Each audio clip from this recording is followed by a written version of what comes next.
The Oracle Network.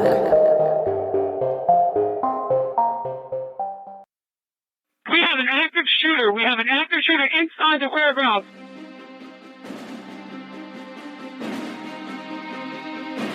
Welcome to Active Shooter, a podcast that covers the whys, the hows, and the aftermath of active shooter and mass casualty events. They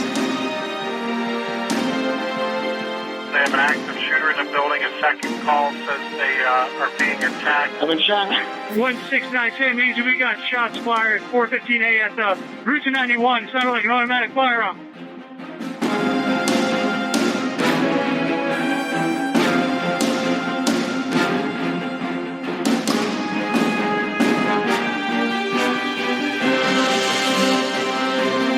Active shooter, reports of an active shooter, mass casualty incidents. Thank you for listening. You are listening to Active Shooter, a podcast that may contain adult themes, explicit language, and graphic depictions of violence. Portions of this show may be traumatic for those under 18. Listener discretion is advised. A mass shooting with casualties at a crowded family food festival in Northern California. What's going on? What's going on? Is there fire? You're right here. What's going on? That is the moment when people realized someone was shooting and they started to run, very confused, just trying to get away. This is Gilroy, California, a city of about 50,000. It's about 30 miles south of San Jose, California. And we can now confirm that at least one person is dead and several others are wounded. As we've been saying, this is a large and popular food festival that has been going on for decades. It supports the local community, and it's called the Gilroy Garlic Festival. On Sunday, July 28th, 2019, around 5:30 p.m., a 19-year-old young man parked his Honda Accord on Laurel Drive in Gilroy, California. He exited his vehicle with a rifle in one hand, a duffel-type bag in his other, making a last-minute decision to leave his shotgun in the car. Yes, he thought, his rifle would be enough for him to complete the mission he was about to embark on. He took the duffel bag and decided to stash the bag on the edge of the creek. The bag contained 2 loose rounds from the rifle, a rifle scope, a flashlight, and additional ammunition in the pack, and wanted to make sure he could find it easily after he had completed his mission. Wearing camouflage army-type fatigues, a baseball cap, a gray handkerchief around his neck, and sunglasses on his face, the shooter, who stood just below 6 feet tall, started following Uva's Creek, heading straight for Christmas Hill Farm, where the Gilroy Garlic Festival was taking place. Once he had reached the metal fence surrounding the festival grounds, he came to a stop. He had already checked out the area and decided going through the fence was a better alternative than through the security checkpoint at the gate, which had metal detectors. For this reason, he had brought a tool with him to cut a slit into the fence so he could completely bypass the main entrance and enter the festival undetected. After a short walk across the Christmas Hill Park, the shooter approached the picnic area and came to a halt next to the entertainment tent where the band Tin Man was playing their final encore. The following clip contains gunshots and the sounds of panicked individuals that may be triggering for some people.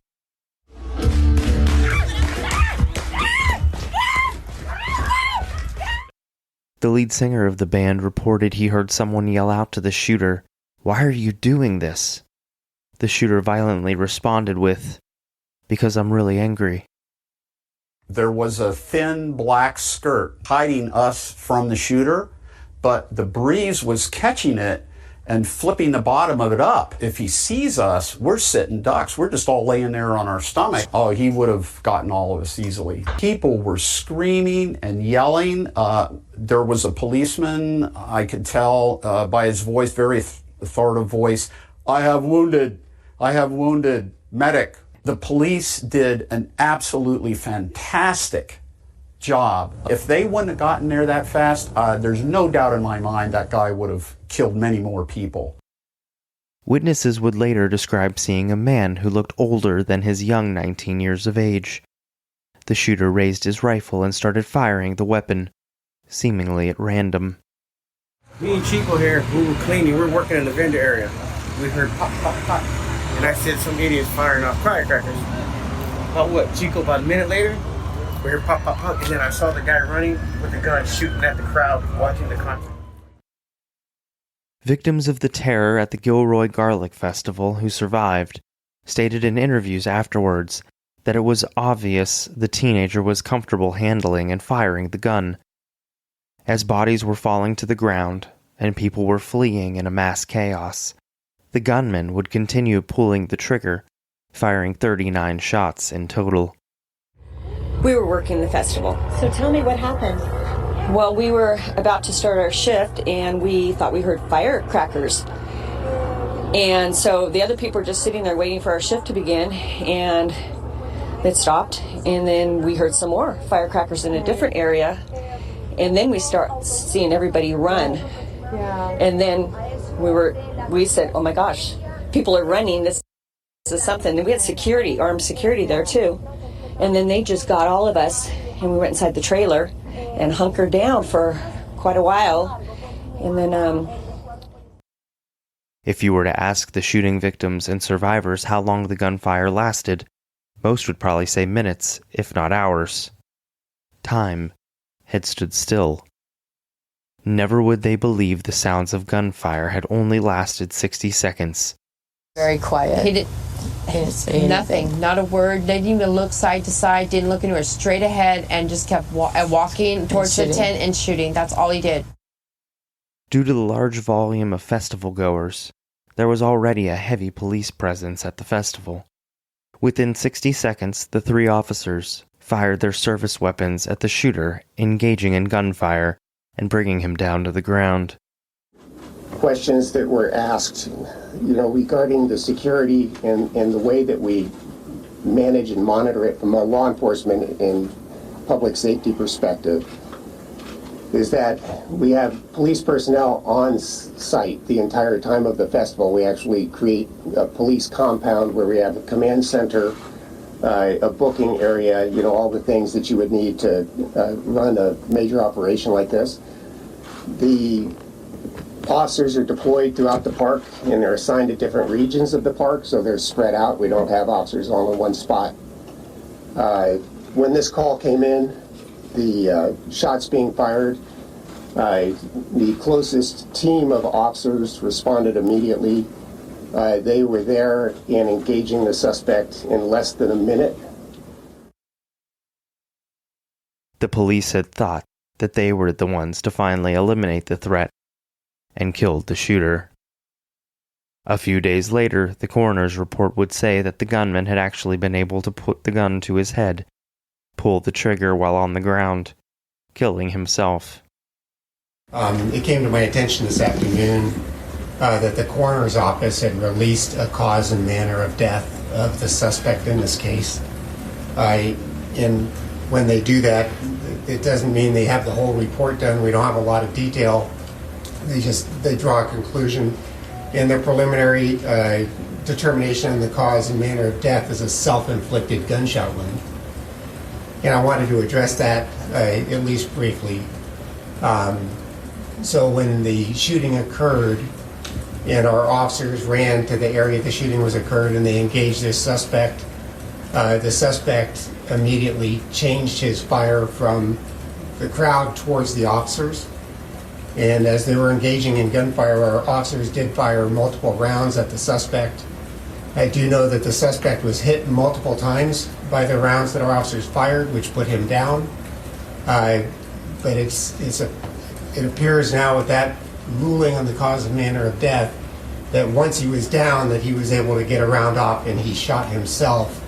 And it sounds like that round was to the head. When then president of Gavilan College, Rudolph J. Malone, started the Gilroy Garlic Festival in 1979, He never would have thought the festival would become so large and popular. He got the idea from a small town in France who would host the Isle of Wight Garlic Festival. The Gilroy Garlic Festival quickly gained popularity, so that year after year more attendees visited from all over the country. The festival soon became one of the nation's best-known food festivals. Every year during the last full weekend in July, close to 100,000 people attend the festival. A non-profit organization organizes the entire event. To run smoothly, it requires over 4,000 volunteers. The festival is a large fundraiser to raise money for non-profit groups, including schools and sports groups in the town of Gilroy, California. In the past 40 years, the festival has raised over $11 million. Most of you know the Gilroy Garlic Festival is an event that we put on every year, and we typically host between 80 and 100,000 people to our festival.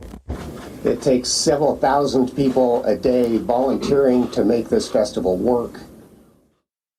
The 41st annual Gilroy Garlic Festival took place on July 26th, 27th, and 28th of 2019. The entire long weekend was jam-packed with cooking competitions, live entertainment, and of course all types of garlic foods. The event was a fun environment for the entire family. For the adults, there were different cooking competitions featuring famous chefs as hosts and judges. People could take a stroll down Gourmet Alley, where food of all kinds was available for purchase and tasting. The well-known artist Colby Calais had even performed on the amphitheater stage Saturday night. Other performers were Kaylee Hammock, Waterloo Revival, and King Calloway. Join us for great garlicky food and family fun at the Gilroy Garlic Festival presented by St. Louis Regional Hospital on July 26th, 27th, and 28th. Don't miss the special Saturday evening concert with Colby Calais featuring Gone West, as well as celebrity chef appearances by Top Chef head judge Tom Colicchio, Master Chef winner Jerron Hurt, and more. Arrive in style and comfort aboard the Caltrain Garlic Train on Saturday or Sunday. Get discount tickets online at GilroyGarlicFestival.com. The Challenge Butter cook-off stage hosted competitions such as the Garlic Showdown, the Secret Ingredient Basket Competition, and the Gilroy Garlicue Backyard Rib Throwdown. Kids of all ages also took part in the Garlic Chef Junior competition. If kids didn't want to challenge themselves in a competition, there was plenty more for them to do, such as carnival rides, games, crafts, bounce houses, and face painting. There were also kid-friendly food choices, such as funnel cakes and french fries. Every year, festival goers make their way down through the dusty parking lots at Christmas Hill Park, intent to spend a day of fun with friends and family. Little did they know, it would turn out to be the worst day of most of their lives. Active shooter. Reports of an active shooter. Active shooter. Mass casualty incidents.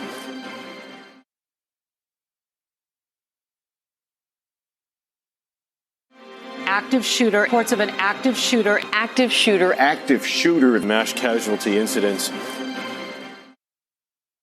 Stephen Romero was a peculiar little 6-year-old. He enjoyed wearing fresh-pressed button-down shirts and had impeccable manners. His family said he would never leave the house without a splash of cologne. Before his mother and grandmother loaded up the car, Stephen was on the front porch playing with his toy cars. Little did he or any other family members know it would be the last time the little boy would play with his toys. Stephen, his mother Barbara, and his grandmother were enjoying the festival when the shooter opened fire. Stephen was hit in the back, bringing him to the ground instantly. Barbara was shot in the hand and stomach. She would be put in a medically induced coma and would later be brought out of the coma and is now in stable condition. His grandma was also shot in the leg. She needed surgery on her leg to repair the wound, and she is expected to make a full recovery. Stephen was immediately taken to the St. Louis Regional Hospital in Gilroy. This is where Stephen would pass away, just a few hours after the first shot was fired. Alberto Romero, Stephen's father, said he would never forget Stephen's round face and twinkling eyes. His very outgoing